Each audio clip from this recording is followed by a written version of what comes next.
Facebook. So ngayon, paano makakuha ng coin? So napapansin nyo yan mga mi, merong mga ganyan-ganyan. I-click nyo lang siya. Ayan, andyan yung mga katumbas. Start hunting tayo. Agree? So ayan, meron lang nakahanap. Hanap tayo ng wala pang nakahanap. So ito, may question mark. So ibig sabihin may dalawa siya. Ngayon, ipapakita ko kung saan nyo nakita yung, saan yung 100 na nakuha nyo. Ito na siya. Ito yung 100 na binind nyo sa, sa number, ay sa code, saka doon sa Bingo Plus. Ayan siya. Pag wala kayo nyan, pwede kayo mag-top up 51 pesos. Ito naman yung task niya mga mi. Ayan, kung gagawin nyo, may task po dyan. Pero kahit wag na kayo mag-task. So ngayon, yung napili natin, ito. Capture lang natin. And then, next. Ayan, ganyan siya mga mi. So, you're heading, continue.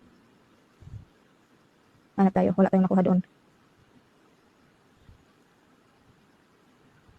Hanap tayo ng mas malapit. Dito tayo. Capture lang natin. Tingnan lang natin kung may mahunting tayo dito. Ganyan pag pag-hunting. Pero meron tayong nakuha 13 bonus. So, ayun. So, pwede kang sumali dito sa racing. Ngayon, meron ka nang nakuha 13 points. Hindi pa yan mag-ano guys. Tawag dito.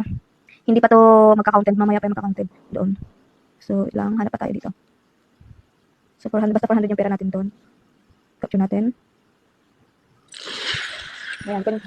Yan yung sample natin, no. So, meron tayong 20 points. So, hindi pa yung magka-counted mga mi. Pero meron na tayong ano, no. So, ngayon, kunyari, for example, merong 500 na yung pera mo dito, no.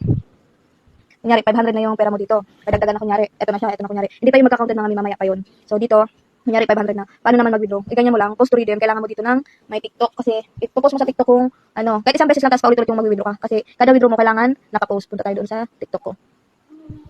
Ayan. Hindi pa ito magka-counted. So, ayan yung account ko. Ito yung pinost ko kanina.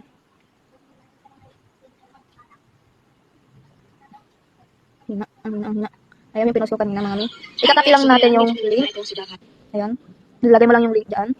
And then, ilalagay mo din yung profile ng account mo sa TikTok. Screenshot mo lang. Meron akong na-screenshot kanina. Saan na yun? Ayan. Check mo lang sa taas. Tapos yung link, ayan. So, submit na natin guys. Ayan yung number ko. So, ayan. Ngayon, meron na ulit tayong 216. Ganun lang mga mi. So, hintayin ulit natin.